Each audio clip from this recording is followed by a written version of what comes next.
பிரம்ம முகூர்த்தம் பூஜா ஒரு நார்மல் வேர்டுன்னு சொல்லிட முடியாது இல்லையா?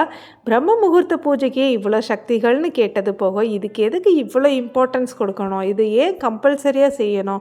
அதிகாலை 6 மணிக்கு எந்திரிச்சோமா, அந்த வேலையை முடித்தோமான்னு இல்லாமல், அதை விட்டுட்டு 3 மணிக்கு எந்திரிக்கிறேன், 4 மணிக்கு எந்திரிக்கிறேன் அப்படின்னு எதுக்காக சொல்லணும் அப்படின்னு நிறைய பேருக்கு கேள்விகள் இருக்கும்ல. இந்த பிரம்ம முகூர்த்த பூஜைனால எனக்கு என்ன ஸ்பெஷலாக கிடச்சிச்சு அப்படிங்கிறத பற்றியும் உங்ககிட்ட ஷேர் பண்ணிக்கிறேன். இந்த வீடியோவில் குக்கிங், டைம் சேவிங் டிப்ஸ் இது எல்லாமே உங்ககிட்ட ஷேர் பண்ணியிருக்கேன். வீடியோவை ஸ்கிப் பண்ணாமல் பாருங்கள். அப்போ தான் நான் சொல்லக்கூடிய விஷயங்கள் உங்களுக்கு தெளிவாக புரியும். வாங்க வீடியோக்குள்ளே போகலாம். வீடியோக்குள்ளே போகிறதுக்கு முன்னாடி அனைவருக்கும் வணக்கம் and welcome back to our channel spiritual with Raji. எல்லாரும் எப்படி இருக்கீங்க? எல்லாரும் நல்லா இருக்கணும்னு இறைவன்ட்ட பிரார்த்தனை பண்ணிக்கிறேன். முதல்ல ஒரு மனிதனுக்கு வீடு இருக்கா, பணம் இருக்கா, கார் இருக்கான்னு பார்க்குறதுக்கு முன்னாடி ஆரோக்கியம் இருக்கா அப்படிங்கிறத முதல்ல யோசிக்கணும் இல்லையா? அந்த மாதிரி எனக்கு ஆரோக்கியத்தை கொடுத்தது இந்த பிரம்ம முகூர்த்த பூஜை அப்படின்னு சொல்லுவேன். ஏன்னா நம்ம ஆரோக்கியமாக இருக்கிறோம் அப்படின்னா எவ்வளோ வேணாலும் எஃபர்ட் எடுத்து நம்ம லைஃப்பை நோக்கி ஓடலாம், நம்ம ஃப்யூச்சரை நோக்கி ஓடலாம். ஆனால் ஆரோக்கியம் இல்லை அந்த இடத்துல அப்படின்னா நிச்சயமாக அது செய்ய முடியாது இல்லையா? அப்படி என்ன இந்த அதிகாலையில் எழுந்திரிச்சா ஆரோக்கியம் கிடச்சிருமா என்ன அப்படின்னு நீங்கள் யோசிக்கலாம். எந்திரிச்சு தான் பாருங்களேன், ட்ரை பண்ணி பாருங்கள். ஆட்டோமேட்டிக்காக நடக்கிறது நீங்களே பார்ப்பீங்க. ஏன்னா நானுமே உடல்நலம், அதாவது எப்படி சொல்கிறது, லோ பிபி இந்த மாதிரிலாம் கஷ்டப்பட்டு ஹாஸ்பிட்டல் போய் நிறைய கஷ்டங்கள் பட்டு இந்த இடத்துக்கு வந்துருக்கேன். அன்னையிலேருந்து அதுக்காக லோ பிபி வந்ததுக்கப்புறம் உடனே நான் எந்திரிச்சு இதெல்லாம் செஞ்சுட்டேன்னு சொல்ல முடியாது. என்னோடய உடல் சாதாரண நிலைமைக்கு மாறினதுலேருந்து ஏன் நம்ம பிரம்ம முகூர்த்த நேரத்தில் எந்திரிக்கக்கூடாதுன்னு மறுபடியும் என்னோடய பிரம்ம முகூர்த்த பூஜையை ஸ்டார்ட் பண்ணேன். இப்போ கிடையாது, சின்ன வயசுலேருந்து படிக்கிறதுக்காக பயன்படுத்திய பிரம்ம முகூர்த்த பூஜை இன்றைக்கி என்னோடய வாழ்க்கைக்காக பயன்படுத்திக்கிட்டு இருக்கேன். ரெண்டாவது விஷயம் ஒரு அமைதி. நிறைய பேருக்கு நிறைய கோபங்கள் வரும். ஏன் எனக்குமே நல்லாவே கோபம் வரும்னு தான் சொல்லுவேன். நல்லா கோபப்படுவேன், சட்டுன்னு கோபப்பட்டுருவேன், யோசிக்காமல் கோபப்பட்டுருவேன். அதாவது நம்ம வீட்டில் உள்ளவங்கக்கிட்ட அந்த மாதிரி கோபங்களை கண்ட்ரோல் பண்ணக்கூடிய ஒரு மேஜிக் பவர் இந்த பிரம்ம முகூர்த்த பூஜையில் தான் இருக்குதுன்னு சொல்லுவேன். தேர்டு டிப், முகம் பொலிவாக இருக்கிறது. பொலிவாக இருக்கிறதுக்கு ரீசன் நிறைய இருக்குது. நிறைய மேக்கப் ஐட்டம்ஸாக இருக்கலாம், நிறைய விஷயங்களாக இருக்கலாம். ஆனால் என்ன தான் மேக்கப் ஐட்டம்ஸ் நம்ம முகத்துக்கு போட்டாலும் நம்ம மனசு எந்த அளவுக்கு சந்தோஷமாக இருக்கும், எந்த அளவுக்கு ஆரோக்கியமாக இருக்கிறோம், கஷ்டங்கள் இல்லாமல் இருக்கிறோம். கண்ணீர் எப்போ பார்த்தாலும் ஒரு சந்தோஷத்துக்கு கண்ணீர் விடுறது வேறு, சும்மா அழுகையோட முகத்தை ஒரு பொலிவு இல்லாமல், ஒரு பார்க்குறதுக்கே ஒரு லட்சணம் இல்லாமல், லட்சணம்னா முக அழகை நான் சொல்லலை, இந்த அழுதுட்டு நம்ம எப்போ பார்த்தாலும் அழுதுகிட்டே இருக்கிறது, ஒரு வீட்டில் ஒரு நிம்மதி இல்லாமல் இருக்கிறது, இந்த மாதிரி ஒரு ரீசனை அப்படியே கண்ட்ரோல் பண்ணுறது இந்த பிரம்ம முகூர்த்த பூஜை தான். அது மட்டும் இல்லை, பிரம்ம முகூர்த்த நேரத்தில் எந்திரிச்சு பாருங்கள், நம்ம முகம் 1000 வாட்ஸ் பல்பு மாதிரி அவ்வளோ ஒரு பிரகாசமாக இருக்கும். அது எப்படி அப்படின்னா ஒன்றும் இல்லைங்க, இந்த ஆக்சிஜன் லெவல் எல்லாமே நம்ம உடம்புலையும் மனதுலையும் நம்ம முகத்துலையுமே அப்சர்வ் ஆகி இருக்கும். நல்லா பார்த்தீங்கன்னா தெரியும். ஒரு 9 மணிக்கு குளிக்கிறதுக்கும் 8 மணிக்கு குளிக்கிறதுக்கும் அதிகாலை ஒரு 4:30 to 5:30 குளிக்கிறதுக்கும் டிஃப்ரென்ஸ் பார்த்திங்கனாலே தெரியும். அதிகாலை குளிக்கும்போது பார்த்திங்கன்னா முகத்தில் திடீர்னு ஒரு கலர் வந்து எக்ஸ்டர்னாக நமக்கு எப்படி சொல்கிறது, ஒரு க்ளோ கிடச்ச மாதிரி இருக்கும். அந்த மாதிரி இதுக்கு க்ரீம் வேணுமா, இல்லை இதுக்கு அந்த க்ரீம் போடலாமா, இந்த க்ரீம் போடலாமாங்கிறத விட முதல்ல இதை ஸ்டார்ட் பண்ணிவிட்டு உங்களுக்கு எந்த க்ரீம் வேணாலும் போட்டுக்கலாம். இப்போ என்னவே பார்த்தீங்கன்னா கிட்டத்தட்ட ஒரு 4 நாளாக நான் ஃபேர் அண்ட் லவ்லி தான் போடுவேன், வேறு எதுவும் போடுறதில்ல. 4 நாளாக பார்த்தீங்கன்னா ஃபேர் அண்ட் லவ்லி கூட இல்லை, வெறும் பவுடரை உங்கள் முன்னாடி அடிச்சிட்டு தான் அப்படியே சும்மா நான் வீடியோ எடுத்துக்கிட்டு இருக்கேன். லிப்ஸ்டிக் மட்டும் ஃபைனலாக போட்டிருக்கேன். ஏன்னா லிப்ஸ்டிக் வந்து நமக்கு இன்னும் கொஞ்சம் பெட்டராக காட்டும் அப்படின்றதுக்காக தான். அந்த மாதிரி நமக்கு க்ளோயிங்காக கொடுக்குறதும் இந்த பிரம்ம முகூர்த்த பூஜை தான். ஃபோர்த்து டிப் ஒரு முக்கியமான டிப் என்ன அப்படின்னா, நல்ல விஷயங்களை ஞாபகம் வச்சுக்கிறதும் கெட்ட விஷயங்களை மறக்கிறது ஒரு சக்தியை இந்த பிரம்ம முகூர்த்த பூஜை கொடுக்குதுன்னு சொன்னால் நம்ப முடியுமா? அது எப்படி மறக்கிறதும் ஞாபகம் வச்சுக்கிறது ஒரே டைமிங்கில் எப்படி முடியும் அப்படின்னு யோசிக்கலாம். இப்போ உதாரணத்துக்கு நமக்கு ஒரு இஎம்ஐ இருக்குதுன்னு வச்சுக்கோங்க. அப்படியும் இல்லை, ஏதாவது ஒரு கஷ்டம் இருக்குது, மகனோட திருமணம், மகளோட திருமணம், இல்லை கன்சீவ் ஆகணும், ஏதாவது ஒரு விஷயம் இருந்தால் கூட, அதாவது எனக்கு குழந்தையே இல்லையே, உதாரணத்துக்கு சொல்கிறேன், எனக்கு குழந்தையே இல்லையே அப்படின்னு யோசிக்கிறோம்ல, அந்த யோசனை இல்லை அப்படிங்கிறத என் குழந்தை வந்துடுவான், என் குழந்தை பிறந்துடுவான், என் மகனுக்கு திருமணம் நடந்துடும், என்னோடய இஎம்ஐ எனக்கு இப்படி இவ்வளோ பெரிய இஎம்ஐ இருக்கா என்ன, எனக்கு இவ்வளோ பெரிய கடன் பிரச்சனை இருக்கா என்னன்னு யோசிக்கிற அளவுக்கு நம்ம கடன் பிரச்சனையிலேருந்து நம்மளோட அத்தனை எவ்வளோ பிரச்சனைகள், எத்தனையோ தெய்வங்கள்லாம் நம்ம கும்பிட்ருப்போம்ல, அந்த மாதிரி எல்லாம். ஏன்னா நான் இந்த இடத்துல நிறைஞ்ச இடத்துலேருந்து சொல்கிறேன், சும்மா வீடியோக்காகலாம் நான் சொல்ல கிடையாது. அவ்வளோ பிரச்சனைகளுமே நமக்கு சடனாக மறந்து போய் அதான ஒரே நாளில் நடக்கும்னு நான் சொல்ல மாட்டேன். தொடர்ந்து நம்ம பிரம்ம முகூர்த்த பூஜை ஒரு 11 நாளோ 21 நாளோ செஞ்சுக்கிட்டே வாங்களேன். ஏன் வருடம் முழுக்க செய்கிறதுல என்ன தான் தப்பு இருக்குது? அப்போ எப்போ தான் தூங்கன்னு யோசிக்கிறீங்க இல்லையா? பகலில் தூங்குங்க, இதில் என்ன இருக்குது? நைட்டு கொஞ்சம் சீக்கிரம் தூங்கலாம், தப்பு இல்லை. இந்த பிரம்ம முகூர்த்த பூஜையை செஞ்சு பாருங்கள். அது மட்டும் இல்லை, எனக்கு வீடு வேணும்னு நிறைய பேர் ஆசைப்பட்றாங்க, எனக்கு திருமணம் நடக்கணும்னு ஆசைப்பட்றாங்க. பட் பூஜை செய்ய சொன்னால் மட்டும் எஸ்கேப் ஆயிடுறாங்க. நான் எல்லாரையும் சொல்லலை, ஒரு சிலரை சொல்கிறேன். என்னால் முடியலன்னு ஒரே வார்த்தையில் சொல்கிறோம்.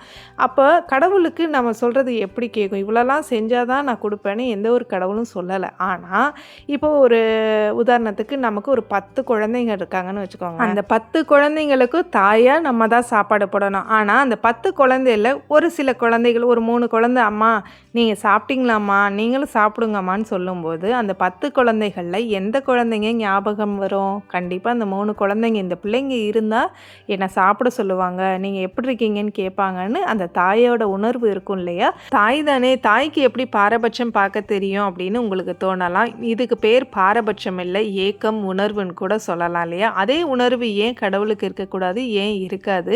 இவ்வளவு ஏன் நிறைய பேர் பார்த்துருப்போம். ஒரு சிலர் ரொம்ப டீப்பாக பூஜை பண்ணுறதோட காரணம் நிறைய செலவு பண்ணி சொல்லலை, அவங்களால முடிஞ்ச வரைக்கும் அவங்க கிட்ட இருக்கிற கடைசி சொட்டு தண்ணியாவது இல்லை கடைசியாக இருக்கக்கூடிய ஒரு பிடி சோறாவது இறைவனுக்கு கொடுப்பாங்க இல்லையா? அந்த ஆசாபாசத்தை தான் சொல்கிறேன். அதே நேரத்தில் நிறைய பணம் இருந்தாலும் இல்லைனாலும் அடப்போம், அப்புறம் பார்த்துக்கலாம், ஆனால் தெய்வ நம்பிக்கை இருக்கும், கேட்டால் கடவுள் தானே கொடுப்பாரு அப்படிங்கிற ஒரு எண்ணம், அசட்டுத்தனமான ஒரு எண்ணம். அந்த எண்ணம் இருக்கும்போது 2 பேரையும் கம்பேர் பண்ணும்போது யாருக்கு இறைவன் வேகமாக செவி சாய்ப்பாங்கன்னு நீங்களும் யோசிச்சு பாருங்கள். சரி வாங்க, ரொம்ப நேரம் அதை பற்றி பேசியாச்சு. இன்றைக்கி இளநீர் பாயாசத்தை பற்றி பார்க்கலாமா? இளநீர் பாயாசம் செய்கிறதுக்கு 1/2 கப் காய்ச்சி ஆற வச்ச பால், ஒரு ஃபுல் மூடி தேங்காய் பால், அதுக்கப்புறமா தேங்காய் தண்ணீரும் எடுத்துக்கோங்க, இளநீரும் எடுத்துக்கோங்க. அந்த தேங்காயோட வழுக்கையும் பொடி பொடியாக க்யூபாக கட் பண்ணியும் அதில் போட்டுக்கோங்க. கண்டன்ஸ் மில்க் 300லேருந்து 350 ml தேவைப்படும். அதையும் சேர்த்துட்டிங்க அப்படின்னா அவ்வளவுதான். அது நல்லா மிக்ஸ் பண்ணிவிட்டு சர்க்கரை எதுவுமே சேர்க்காதீங்க, அப்படியே குடிச்சு பாருங்களேன், ஐஸ்கிரீமே மறந்துடும்னா பார்த்துக்கோங்களேன். இந்த சம்மருக்கு இந்த இளநீர் பாயாசத்தை ஒரு தடவையாவது ட்ரை பண்ணிவிட்டு மறக்காமல் எனக்கு கமெண்ட் பண்ணுங்கள். நெக்ஸ்ட் டிப் பார்க்கலாமா? இது டிப்புன்னு சொல்ல முடியாது, ஒரு சிம்பிள் வேலையை ரொம்ப பெரிய வேலையாக நம்ம எடுத்துக்கிறோம்ல, அந்த வேலையை ஒரு அப்பப்போ முடிக்கிறது தான். ஒன்றும் இல்லை, ஸ்பைஸ் ஜாராக இருக்கலாம், அப்படி இல்லைன்னா அஞ்சரை பாக்ஸாக இருக்கலாம், அப்படியும் இல்லை இந்த ஷெல்ஃபோட கார்னராக இருக்கலாம். இதெல்லாம் கையோடு, இப்போ நான் அஞ்சரை பாக்ஸ் எடுக்கிறேன், கையோடு என்ன பண்ணுவேன், ஸ்டவ்வை ஸ்லோ பண்ணிவிட்டு ஒரு வெட் கிளாத்தை வச்சு தொடச்சி வச்சுருவேன். அதே மாதிரி அந்த கார்னரில் பார்த்தீங்க அப்படின்னா ஸ்பைடர் வெப்பு இருக்கும், அதெல்லாம் நம்ம டெய்லியுமே இதை வேறு ஒவ்வொரு தடவை செய்யணும் இல்லை, ஒரு 2 நிமிஷம் வேலையாக நம்ம எடுத்துக்கிட்டோம் அப்படின்னா இந்த வீக்லி எப்படி சொல்கிறது, வீக்லி டீப் க்ளீன் பண்ணுவேன், தர்ஸ்டே ஆனால் டீப் க்ளீன் பண்ணுவேன், ஃப்ரைடே ஆனால் டீப் க்ளீன் பண்ணுவேன்ற ஒரு ஸ்கெடியூலை நம்ம அடிக்கடி போட்டு நம்ம மைண்டை ப்ரெஷர் பண்ணாமல் இருக்கலாம். இதெல்லாம் அப்பப்போ பண்ணும்போது நமக்குமே நம்ம வீடு நீட்டாக இருக்கும். ஒரு நாளில் போட்டு டீப் க்ளீன் பண்ணுறன்ற பேரில் வீடு ஃபுல்லாக கசகசன்னு ஆகாமல் இது அப்பப்போ நம்ம ஒரு அப்டேட் மாதிரி, ஒரு மொபைலில் ஒரு அப்டேட் பண்ணால் எப்படி பண்ணுவோம் அந்த மாதிரி அப்டேட் பண்ணிக்கிட்டே வந்தோன்னா நீட்டாக மெயின்டைன் பண்ணலாம். அதுக்கப்புறம் டீப் க்ளீனிங்கிறது பண்ணாமல் இருக்க முடியாது. பட் பண்ணாலும் குறைஞ்ச நேரம் ஒரு 1/2 அன் ஹவருக்குள்ளே இந்த டீப் க்ளீன் முடியணும் அப்படின்னு ஒரு ஷெட்யூல் போட்டு வச்சுக்கோங்க. ஷெட்யூல் போடுறதுலையுமே நம்ம ஒரு குறிப்பிட்ட நேரமாக தான் போடணுமே தவிர்த்து ஒரு நாள் ஃபுல்லாக அதுக்காக நம்ம செலவு பண்ணக்கூடாது. ஷெட்யூலுங்கிறது நமக்கு ஒரு ஞாபகப்படுத்துறதுக்கான ஒரு எப்படி சொல்கிறது, ஒரு மெமரி பவராக இருக்கலாமே தவிர்த்து அதுவே ஒரு ப்ரெஷராக டென்ஷனாக ஏற்படுத்துகிற அளவுக்கு இருக்கக்கூடாதுங்கிறத முடிவு பண்ணிக்கோங்க. நெக்ஸ்ட்டு டிப் பார்க்கலாமா? நமக்கு ஒர்க் ஏரியான்னு ஒரு இடம் இருக்கும், காய்கறி கட் பண்ணுறது, இல்லைனா அந்த இடத்துல ஏதாவது குக்கிங் பண்ணிவிட்டு, இல்லை பருப்பு கிடைக்கிறதா இருக்கட்டும், ஏதாவது ஒன்று பண்ணுவோம்ல, அதாவது நான் சொல்கிறது கிச்சன் ஏரியாவை சொல்கிறேன், அது கேஸ் ஸ்டவ்வுக்கு பக்கத்துலேயே இருக்கலாம். அந்த ஒர்க் ஏரியா எப்பயுமே பிளெயினாக இருக்கிற மாதிரி பார்த்துக்கணும். இப்போ இந்த இடத்துல நான் ஃபிஷ் டேங்க் வச்சுருக்கேன், பக்கத்தில் ஒரு மணி பிளான்ட் வச்சுருக்கேன். இப்போ என்னால் இந்த இடத்த இந்த ஃபிஷ் டேங்க் அண்ட் மணி பிளான்ட்டை தவிர்த்து இந்த இடத்துல வேறு எதுவுமே இருக்கக்கூடாதுங்கிறதா என்னோட ஒரு ஷெட்யூல் அப்படின்னே நான் வச்சுக்கிறேன்னு வச்சுக்கோங்களேன். ஏன் அப்படின்னா இந்த இடத்துல நான் இப்போது உருளைக்கிழங்கு பேசுகிறேன்னா கையோடு இதை க்ளீன் பண்ணிவிட்டு அதை அடுத்த இடத்துக்கு நான் என்ன சமையல் பண்ண போகிறேனோ அதுக்கு யூஸ் பண்ணிவிட்டு அதை மறுபடியும் ஒரு வைப் பண்ணி விட்டுறேன். அப்போ தான் என்னோடய ஒர்க் ஏரியாவும் சரி, இல்லை அதனால் எனக்கு சமையல் பண்ணணுன்ற ஒரு எண்ணமுமே அடுத்து பண்ணலாம், பசங்களுக்கு ஏதாவது ஒரு புதுசாக செய்யலாம், ஒரு ஸ்நாக்ஸ் செய்யலான்ற ஒரு எண்ணம் வரும். அந்த ஒர்க் ஏரியா மட்டும் கிடையாது, நம்ம சிங்க் ஏரியாவுமே க்ளீனாக தான் இருக்கணும். நல்ல நிறைய பெண்கள் பார்த்துருப்போம், காலையில் பாத்திரம் கழுவுறதை விட்டுட்டு ஈவினிங் கழுவுவாங்க. ஏன் அப்படின்னா அந்த டைமிங்கில் கொஞ்சம் ஃப்ரீயாக இருக்கலாம், இல்லைன்னா மத்தியானம் ஒரு 2 மணி 3 மணிக்கிட்ட கழுவுவோம். அப்படி கழுவுறதுனால என்னென்னா நம்ம பாத்திரம் கழுவி முடித்த கையோடு பார்த்திங்கன்னா ஒரு 1 ஹவரில் பசங்க வீட்டுக்கு வந்து அடுத்த நிமிஷமே அதில் திருப்பி அந்த சிங்கை ஃபில் பண்ண ஆரம்பிச்சிடுவாங்க. டிஃபன் பாக்ஸ் போடுறதா இருக்கட்டும், இல்லை நம்ம எடுத்து போட்டாலும் திருப்பி ஃபில் ஆகும்போது நமக்கு ஒரு ஒர்க் ப்ரெஷர் அந்த இடத்துல வரதான் செய்யும். அப்புறம் நமக்கு என்ன தோணும், இந்த சிங்கை எதுக்கு க்ளீன் பண்ணுவானே, அது மறுபடியும் எதுக்கு ஃபில் பண்ணுவானே, அப்படியே கிடக்கட்டுன்ற ஒரு எண்ணம் இருக்கும். அப்பப்போ கழுவிட்டு அப்பப்போ செய்கிற மாதிரி ஒரு மெஸியான கிச்சனாகவே நம்ம கிச்சன் மாறுறதுக்கு வாய்ப்பு இருக்குது.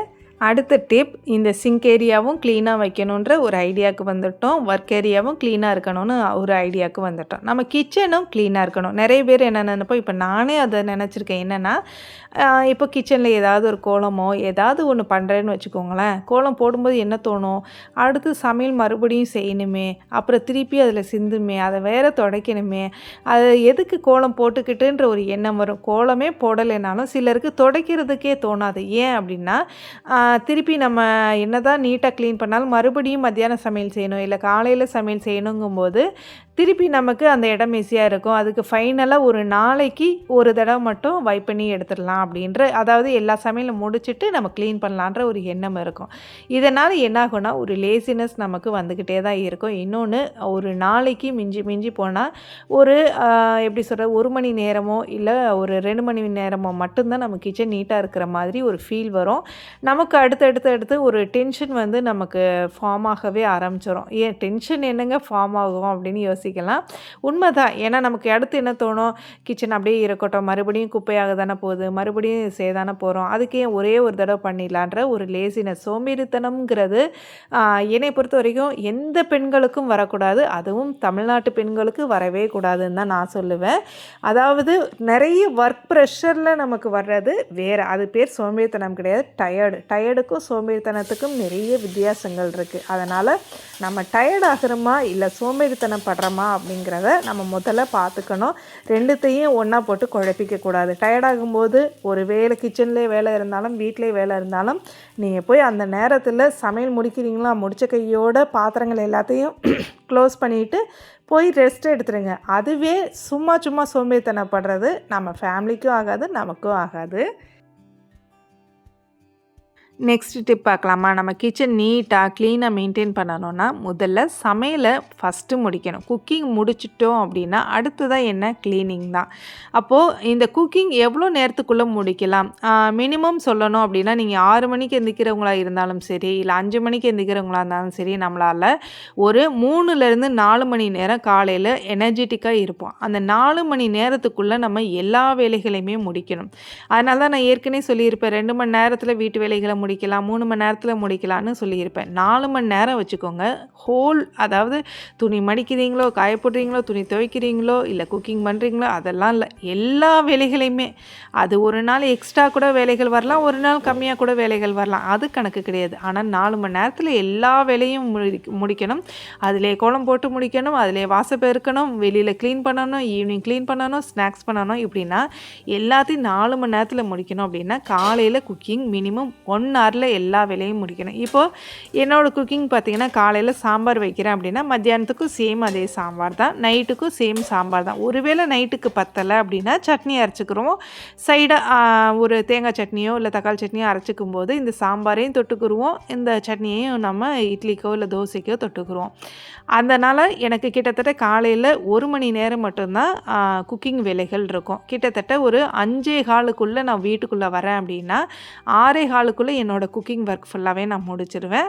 அதுக்கப்புறம் 6:15 ஒரு 5-10 நிமிஷம் கண்டிப்பாக ரெஸ்ட் எடுப்பேன். ரெஸ்ட் எடுத்துகிட்டு மறுபடியும் ஒரு 7 மணிக்குள்ளே கிச்சனை க்ளீனாக வச்சுருவேன். அந்த க்ளீனாக வைக்கிறதுக்கான ரீசன் என்ன அப்படின்னா, கிச்சனில் இப்போ சிந்துது, இப்போ நீங்களே பார்க்குறீங்க, நான் குக்கிங் பண்ணிக்கிட்டு தான் இருக்கேன். இந்த பக்கமும் அந்த பக்கமும், ஒரு பக்கம் தோசை சுடுறேன், ஒரு பக்கம் தேங்காய் பால் சாதம் செஞ்சுக்கிட்டு இருக்கேன். இருந்தாலுமே கிச்சனை நீட்டாக மெயின்டைன் பண்ணிக்கிட்டே தான் இருப்பேன்.